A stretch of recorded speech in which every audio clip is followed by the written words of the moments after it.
Hey, it's Jose Galison. You're watching No Way Jose. You can find me on No Way Jose YouTube channel, all the major audio podcatchers and Odyssey as well.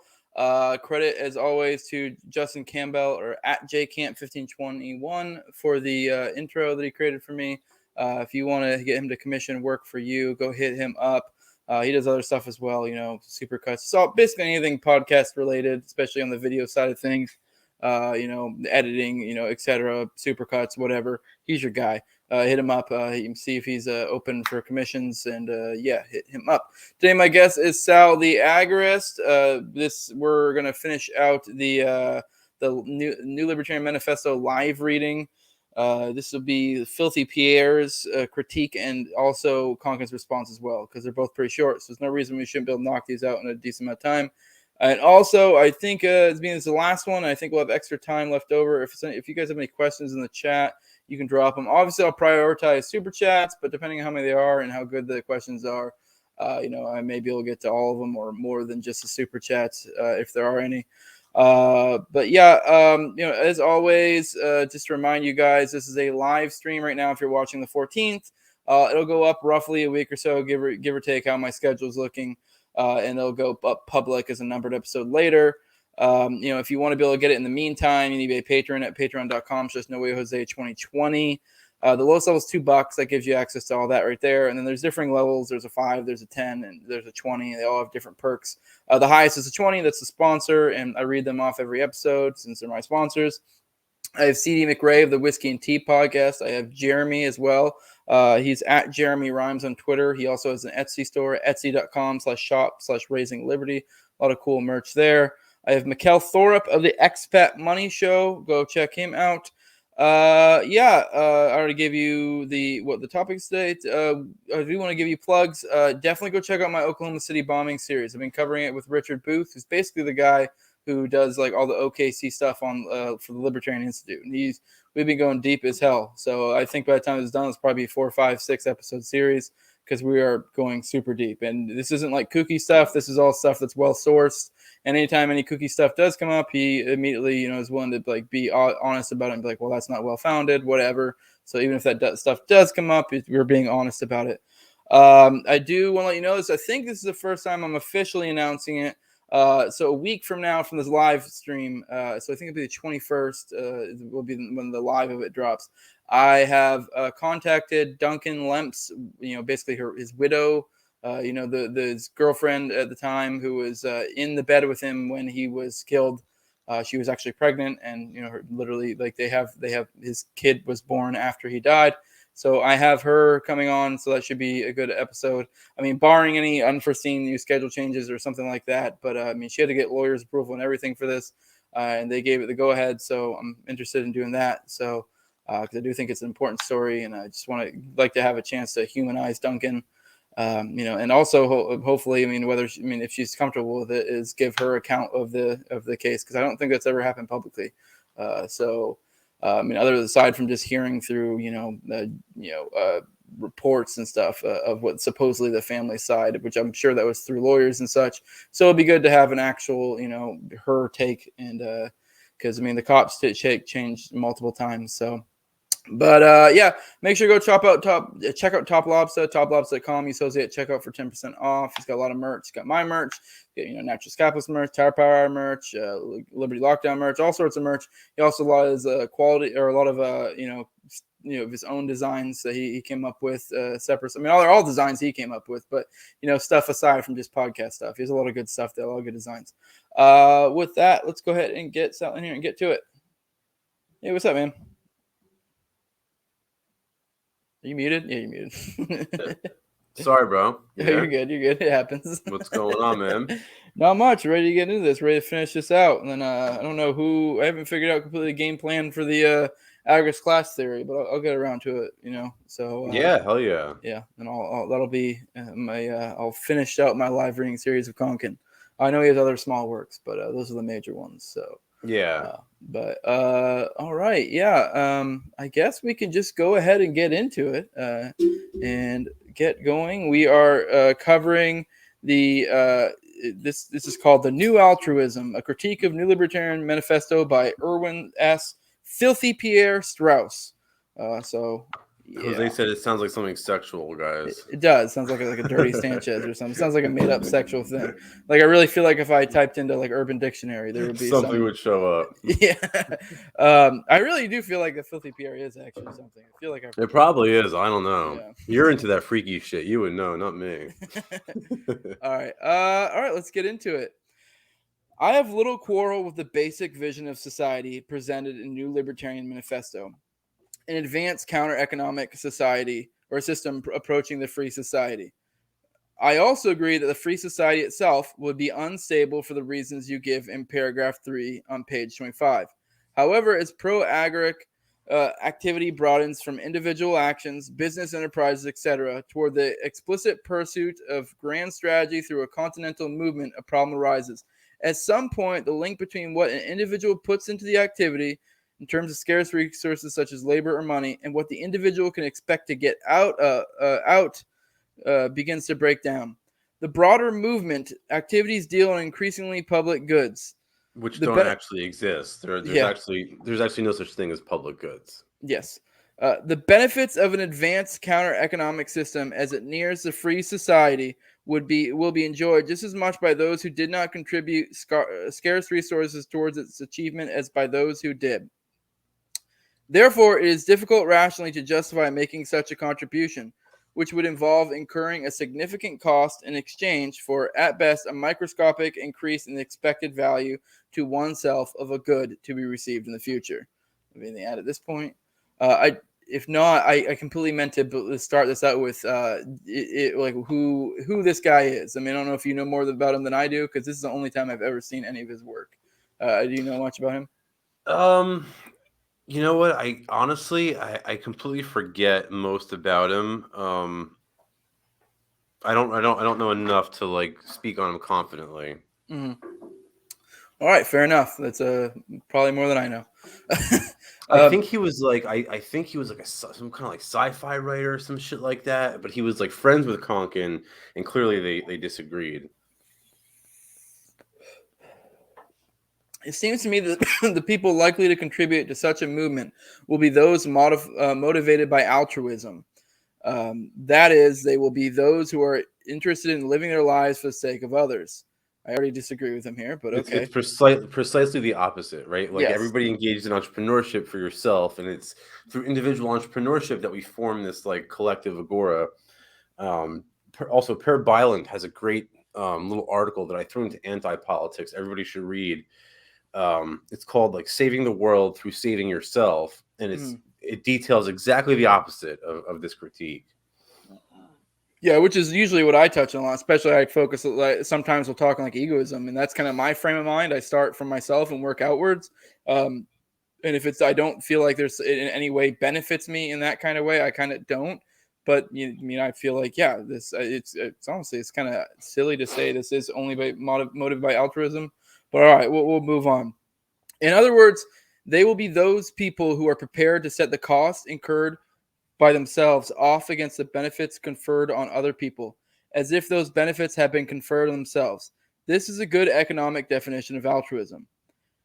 Now, I myself am not categorically opposed to altruism. I recognize that the genes and/or deep cultural values embodied in me evolved in certain contexts. These contexts selected for genes and/or values that gratified their bearer for seeking certain goods. These goals include such things as eating sweet foods, copulating with members of the opposite sex, and advancing the interests of other bearers of the same genes and/or values. I recognize that these goals may in general be at cross purposes with my rational self-interest in the present context.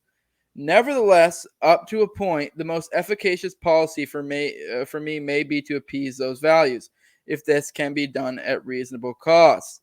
Sounds to me that what I'm kind of getting out of this is he's saying that, like, say for example in present situation, that like if you were to decide, you say you had like a solid 9 to 5 job and you've been making good money. Obviously, you probably hate your job, but you make decent money. That you to some extent are kind of making a sacrifice, which I can get that. But it's, if anything, this is more like a Hoppa thing, like a time preference thing. Like, yeah, it may not be great for you in the short run, but it'll probably work out in the long run, likely. So, I mean, that's my take. I don't know if that's what he's getting at. But if I don't so, know I what feel like, I don't know what he's talking about. It's yeah, almost like sounds like he's trying to like mix in like evolutionary biology to all yeah. this. I gotta see where he's going. It just sounds like a short-sighted thing to me. Like, yeah, no one's saying that maybe there won't be small pain for a while, but like, like hopefully if you do it right, it'll work out in the long run, and the more people do it, the better. So, Yeah, however, it's just it's like a bunch of like jumbled up nonsense. It's like word yeah. salad as far as I'm concerned at this point. However, as the scarce resources devoted to such appeasement increase, there comes a point where further appeasement of those values constitutes paying an excessive price for ephemeral psychological values. At that point, it is time to stop such indulgences and get down to work pursuing more substantial goals. However, I am categorically opposed to logical contradiction. You set yourself up as categorically opposed to altruism. You call it immorality, though it would be personal immorality rather than the social immorality you group it with. But in the manifesto, you say you count yourself among those who burn for liberty and wish to devote themselves to that life's work. But liberty does not exist in the abstract, it is enjoyed by specific people. The set of those people for whose liberty you burn either contains nobody besides yourself or contains other people. This is stupid. If the former, then your earlier statement on page 54 applies. For those who wish only to live their lives as free as possible, counter-economic libertarianism is sufficient. No more is needed. But you want more. Therefore, you must burn for liberty to be enjoyed by others. In other words, you are prepared to expend your scarce resources to secure a value for others. This is our basic definition of altruism again. I mean, I don't know. It just seems to be like kind of conflating things a little bit because It's nonsense. It's word yeah. salad. Yeah. I mean, okay. Like, I don't know. This is kind of silly. Like, the point being that, he's kind of making the point, it sounds to be that, like, those who wish only live their lives as free as possible, all you need is essentially agorism. And then so he's kind of trying to then be like, oh, but, you burn for liberty. So you want liberty for others. Where it's like, for one, like, yeah, liberty for others will only extend my liberty. So, like, the more people that take up this type of praxis or whatever, the more easy it'll make for me to pursue my praxis. So yeah. And then he's like referencing Sam's essays, Our Enemy, the Party. Like, he's trying to juxtapose the two, as if there's some sort of contradiction. I have no idea what he's talking about. Yeah. I mean, I don't know. Just, yeah. The appeal to altruism is also prominent in the pitches on your movement of the libertarian left coupons. In Our Enemy, the Party, you welcome donations of encouragement and ask me to express my approval of your work through financial contribution. In the manifesto, you ask people to express material support for MLL action. All of these refer to gifts to MLL over and above the membership fee, with nothing to be delivered by MLL in return. A similar altruistic tone emerges from much of your I don't know how that's pronounced. All this creates a problem of inconsistency of means and ends. A movement supported by altruistic means is unlikely to consistently seek a libertarian society. In fact, lacking the guide to profit, the supporters of such a movement are unlikely to consistently pursue any long-term goal. See, like, he is completely has no concept of what Sam's talking about, because like, each individual counter-economic entrepreneur is the one who's seeking a profit. It's not like he's like almost seems it almost seems like as if in his mind, like, we're doing this as like some sort of like charity or something like that. Whereas the definition is it's definitely definitionally opposed, right? Yeah. Like a 3D printer go burr, we're not. Yeah, I want to put a 3D printer into every house in the world, but I can't afford to do that myself. You have to purchase a 3D printer, right? Yeah. So I mean, of course, there's a profit motive involved. That's how you allocate resources in a market economy. Yeah, it makes no sense to me, because it does sound to be like he's kind of doing this.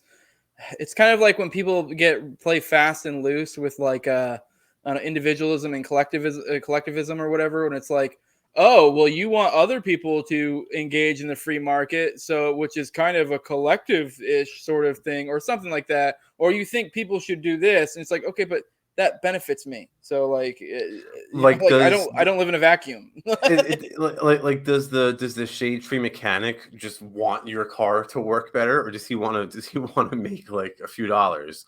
Yeah. Does the weed dealer want to make sure you're high, or does he want to make a few dollars? Like, what do you think he cares about? Yeah. It's just silly. Yeah. Historically, such movements gravitate toward the ringing manifesto, the stirring rally, and other forms of action that provide immediate emotional gratification, rather than to forms of action that lead to substantial long-term change. Your activities over the past decade or so seem to have rung along these lines.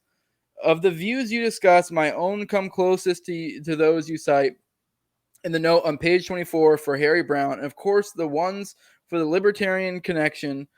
However, Brown goes overboard in denouncing cooperative action, taking a Borscht Belt comics view of human nature. Every wife is a nagging shrew. Every business partner is a larcenous leech. Cooperative action can be very advantageous if one picks the co-participants prudently and defines the relationships carefully. The fact that Brown offers no overall strategy for social change is no more a valid criticism than as a Christian's complaint that atheism offers no afterlife, or a statist complaint that agorism offers no benevolent state. The issue isn't offering such things, of course, but delivering them. I've summarized above why I don't think pursuit of your grand strategy will deliver a libertarian society, and even more why it isn't an efficacious use of most people's scarce resources. The process of outflanking the state with technologies, you summarize the connection position, isn't a prescription to sit back and wait for this outflanking to happen. Rather, it suggests counter-economic courses of action that might be followed to profit during and after the decline of the state, and incidentally to hasten that decline. Your unsupported invocation of the ingenuity of the statists to confound these approaches seems defeatist to me. It will take As we now have the government pushing back against cryptocurrency. Every day you see some government around the world is fighting back against crypto. The president Trump was tweeting about how much he hates 3D printers and 3D printed guns. So everything that Sam said about the state pushing back against technological disruption is actually happening right now. Yeah. So we know that filthy Pierre is wrong. Yeah, I don't even really get what his point is. Because he's not even saying he's wrong. It sounds defeated, which I guess in modern day terms would be like, oh, you're awfully black-pilled. Because this kind of sounds a lot like, when people like me and you urge a lot of the politically involved people. We're like, okay, whatever. If you want to like do your political jerk off thing, like at the very fucking least, be involved in the Agora. At the very least, because like, like the way these like collapses work and how states maintain control over a society during these is by making you reliant on them, and if you don't have a parallel economy you will be. So the best chance you have, it's kind of the idea of the predation and production. The best chance you have is putting every bit of resources into the production side of things. Like sure, maybe there's some sort of way you can fucking engage in the predation thing and kind of out predate the predators or whatever. But it's like, at the very least, there's no denying the production is essential, absolutely fucking essential. And you need to be engaged in that in some way, shape, or form. So it's not even that it's like defeatist. It's like, no, this is a good thing. It's like, this is what you got to do. But yeah, they're definitely going to push back. I don't know. I don't get what he's getting at. This is kind of silly. Like, oh, it's defeatist. I think Sam had said something like technology was going to help sort of like push along going to help along the Agorist revolution, and this guy is sort of saying like, because Sam had said something to the effect of like, beware that they're going to use technology against you as well, or something to that effect. And this guy is like, well, that sounds like defeatism. Yeah, but that's exactly what's happening, right? Like, yeah. It's also nitpicking. It's CBDCs, microchipping, drones. Look at they're murdering people with drones. So I mean, Sam was in 1981. Sam was 40 years ahead of the rest of them. So, And I don't know. Saying something is defeatist, for one, that's not a proper way to frame it. But even then, that's not an argument. Like, is it true? Is it not? Like, whether it's pessimistic, optimistic, realistic, it's like, that's not an argument. Like, is it true? Yeah. Like, I don't know. Is it like? Because like I brought up, people always bring up. Go ahead. They'd be like, if I was like, Jose, you got to get your brakes done, and you were like, don't be a defeatist, man. My brakes are good. It doesn't make any sense, Yeah, and this isn't that was in no way Conkin saying like, because it makes no sense to him to be like, hey, we need to be engaging Agora and, investing in these technologies and, furthering innovation. And then him saying, yeah, but don't forget the state will push back against you. That's no way to defeat it. So let's just, be mindful of this. Exactly. You need to outpace them. I mean, luckily, I think Jordan Peterson actually made this point once when he had Bob Murphy on, the idea that the state is always at a disadvantage because they are always going to be having to put some of their resources into force, because like this is stuff that's being pushed into force, whereas this is all fucking completely voluntary on our side of things. So, and it's also, there's so many, theirs is more centralized. So it's like, which in some ways there is strength and centralization in some regards, but when you have like 1,000 different people attacking a problem, okay, yeah, they maybe have less power individually as opposed to the one entity that has a large amount of power, but they're able to be so much more swift and stuff, and come up with different ways to attack different problems. So I don't know, this is just silly. I think sometimes people miss what's the word I'm looking for here? Misunderstand. No, they underestimate like how far the state will go to maintain their state of oppression. They will kill everybody in your state, everybody in your neighborhood. They do not care about you a little bit. It's in the history books. They've done it before. They'll do it again. The fact that like this is little stuff. Like the use of technology against people is just baby stuff. Like study the Civil War and look at what they did to civilians. This is nothing. What Sam is warning about here. Yeah, go check out my OKC series and come back to me. Yeah, exactly.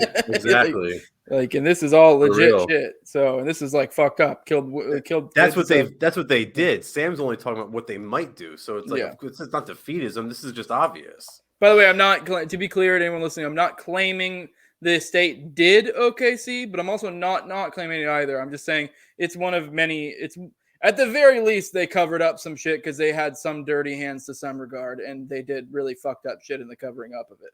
So yeah, look up Terrence Yeaky if that's something you're interested in. But the result of that spread will hardly be pure libertarianism, but it almost certainly will sound the death knell for the state as we know it, if the state doesn't succumb before then. And that's the end of it. Now we're on to the reply by Konkin. Cool. All right, we have one. This should be a murder. I expect this to be a murder. Yeah. What's that?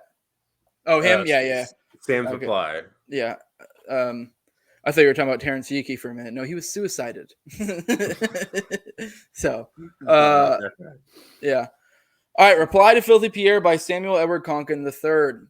While the third pole of libertarianism, as represented by the Libertarian Connection, may not have been around as long as Rothbard and Lafer, to one who entered the movement during the Great Conversion of 1969 as I did, the three Connection stars, Sky de Aris, Natalie Hall, and Filthy Pierre, were almost as established and respected of you. To an extent, the Connection position differs from both and is clearly independent. Also, connectors are usually more future-oriented, heavily into technology and market innovations. In fact, if Rothbard seeks to revolutionize us to liberty and Lafer to pacify us there, crude simplifications to be sure, connectors want to innovate us there. Since Sky and Natalie have gone on to do superb work in that area under their real names, Filthy Pierre has become editor of the Libertarian APA and the closest to a standard bearer and spokesperson that the ultra-individualist Connection viewpoint has. To begin with, I'm proud to have Pierre's basic agreement with the new libertarian vision. While I have been little influenced directly by the Connection and its contributors, having read only one issue before he became editor, some of their better ideas have undoubtedly filtered into general movement lore, and I most gratefully acknowledge any that inspired New Libertarian and New Libertarian Manifesto's more original and innovative presentations of the libertarian case. So let's check out our few differences. Pierre is vigilant against the libertarian movement recollectivizing into potential state. Here. He is welcome to be a permanent said watchdog on the pages of New Libertarian, SNLA, or whatever. I, too, fear such a possible occurrence and see it already happening in the guise of the LP, this is one of my main points that I bring up a lot. I actually have it underlined. That's probably why I bring it up a lot.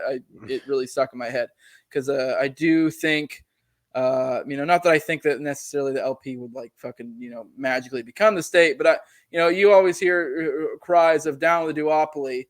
or whatever. And to be fair, that's usually more the Prague types. But either way, I do think in the end it'll probably be the Prags that take back control.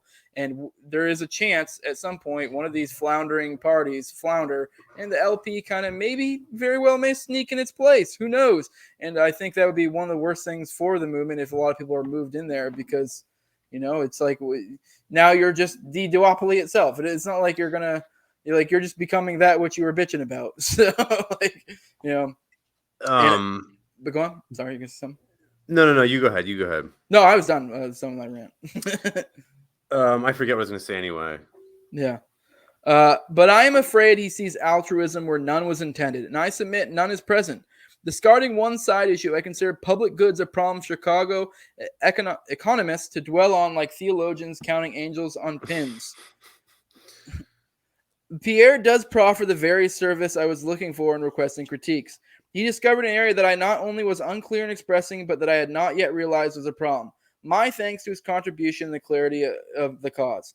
What I did make clear is that there is personal freedom and freedom for society at large, including oneself. Pierre's comment on Brown, which I almost totally agree, confirms that. What I failed to make clear is that making society freer offers the immediate reward of lowering risk. Thus, one judges how such a contribution to agorist activity reduces one's counter-economic risks and contributes accordingly. That was kind of the point I was getting at, too. The other people entering in the Agora helps you as an individual agorist. Because, obviously, more people that are hip with it, it's going to lower your risk of, getting busted or whatever. And one of the big things that might have been in this book, maybe an agorist primer, but yeah, there's like a whole formula on how to manage your risk and or what you're willing to take on. So it's going to allow more people to enter in the market if there's a larger burgeoning group that makes it so you can have a trade network of other people to interact with, so that aren't going to, I don't know, depending on what you're doing, rat you out or or whatever. Think about where we are. Like, we have like people who have created Monero and all these different cryptocurrencies that you can use on the Silk Road to buy all sorts of shit. And you can buy 3D printers with cryptocurrency now. And all you can do all these things without having to access KYC payment platforms. And this is I think this is what Sam's talking about. The more people you have in the counter economy, the more grease that those gears have on them, the more easily they're able to turn. Yeah. As we pass those stages outlined in the manifesto, the advantages become more tangible and obvious if more diffuse. But I do point out that agorist research and development will be transferred to specific industries for their profit and / reduction of costs, especially insurance and protection. And it's already happening, right? We already see like this sort of specialization, like look in cryptocurrency. Like we have like a whole subset of developers working just on making Monero as secure as possible, and another making pirate chain as secure as possible. And like we have like Deterrence Suspense and Cody Wilson and those guys like working on like through the 3D printed gun. So we have like all of these pockets that are like, and entrepreneurial pockets, by the way. These are all people motivated by entrepreneurship. They're not motivated by altruism. They're motivated by making a living, and they are all doing this work on that basis. Yeah, where Pierre sees various agreements of altruism, I see short-term, medium-range, and long-range investment in improving one's surrounding environment. That was kind of what I was getting at earlier as well. Investments that do not clash, that are but are complementary to one's investment in personal freedom and safety. Exactly. Yep. I do not care less about genetic altruism and its indulgence. Pierre does put his finger on the semantic static generated by using terms evolved in politics for the purpose of agorist activism, and I hope to see him working further with new libertarians of developing alternative clear labels and popularizing them. My well-known proclivity for neologizing, coining new words, is prompted precisely to achieve that semantic clarity and to free our language of inappropriate associations.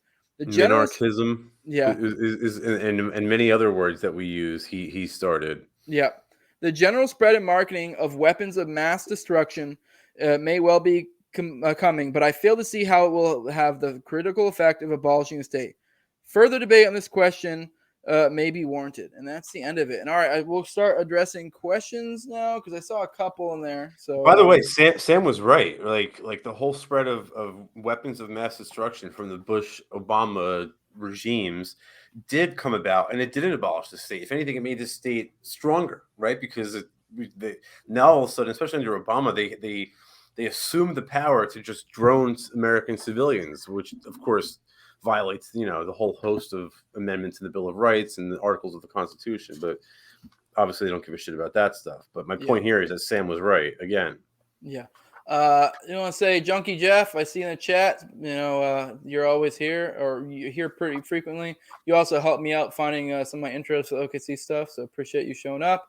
All right, well, this is a silly one, but whatever. Does being a Democrat in 2022 basically make you a pedophile? No, but I get where you're getting at. It's not really a question, but OKC was totally an inside job. First reports were that there were bombs inside the building. I've heard theories that the reason why they covered it up is because the ATF had stuff they weren't supposed to have. Like, I don't know. I don't remember the particulars, but that maybe they had like munitions that they were storing incorrectly or something. So I've heard rumors of that because obviously that's a big part of it. There were other explosions, and obviously I think it's kind of silly if you really take a moment and think about the concept of a truck filled with fertilizer, fertilizer bomb that was parked like something like 100 feet or something away from the building would destroy it to the extent it did. It kind of makes no sense when you're dealing with a concrete building. So I've heard theories that they had other munitions or something there that kind of triggered secondary explosions. That's partly why they wanted to cover it up, so they wouldn't look like, hey, you guys were clearly being unsafe in your practices and this caused other issues. I don't know. So that's why I'm hesitant to immediately jump on that they did it, but I definitely lean towards it with some of the other information that comes. But I'm not willing to jump because the information is so sparse. I don't know. You don't know how deep you go into OKC if you have any thoughts on that. Do you guys think the money going to Ukraine is for money laundering, private/personal interest? Yeah, probably to some extent. Oh, it's absolutely laundering money. That's 100. That's what all foreign aid is. Yeah, it's just laundering money. Yeah, for real.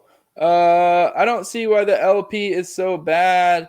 If they're spinning their wheels, shouldn't they just be left to do as they please? What about our current state of affairs suggests that we have the luxury of wasting resources on failed and ineffective approaches like politics and the Libertarian Party? Nothing.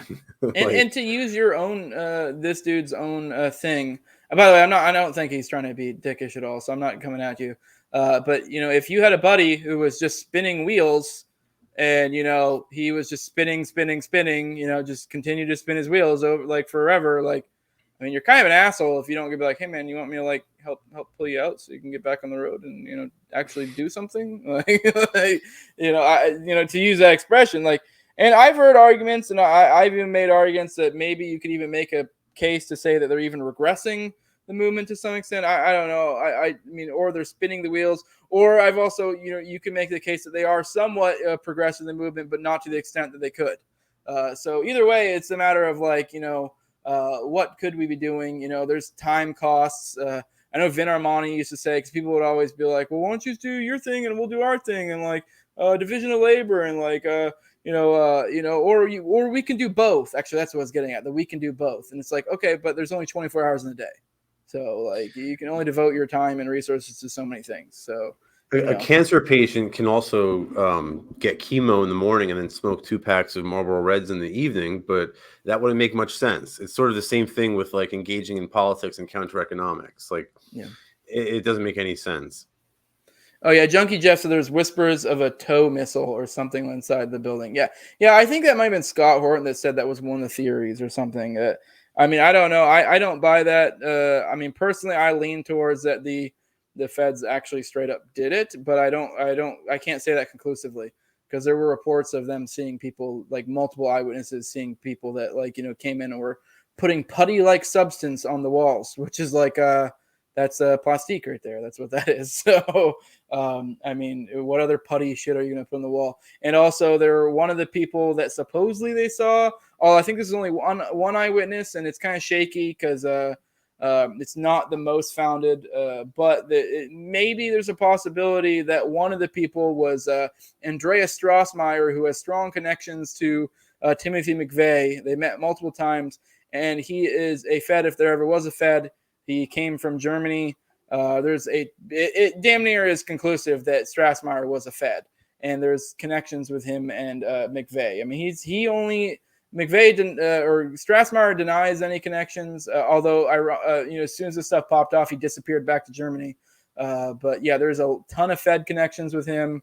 But yeah, I mean, there's way too much to go into that. So, and yeah, this last one. Someone puts out. Agree with you guys saying, but some of these guys in the LP are blind. It's their time to waste. Not up to us to tell them how to use their time. I mean, yeah, sure, to some extent, I guess. But we're not forcing them. We're not beating them up about it. We're just telling them that there's better ways to go about it. There's no coercion involved.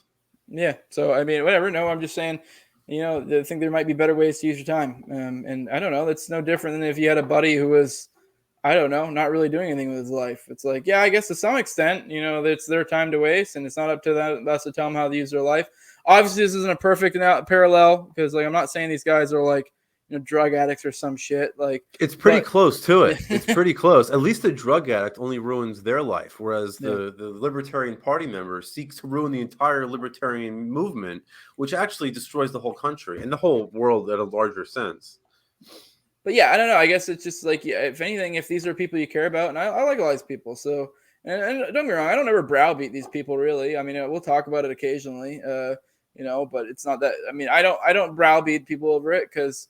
I mean, I guess this, and I've talked about this before. I used to be an atheist, and there was a period of time where I was kind of that annoying atheist. And then you get to a point where, like, I'll talk to friends about it. I don't ever go like evangelize about it because that's just weird. It's kind of the same idea, like, but I also think that's to some extent a better way to go about it because you off-put people sometimes if you come on too hard. So, but I mean, there's also arguments that sometimes when you do come on hard, it's kind of there's different methods for it. It's kind of like when you hear about fat people who are like. Say they got, someone was bullying them about being fat, so they lost weight. It's like, okay, well, there was an argument that a person, picking on them to be fat was probably good. Yeah. Okay, this is silly. The lesson is to make fun of fat people, everybody. Yes. But my point was that there's multiple ways to go about things because you also could be kinder or gentler and go about a different way and get the same result.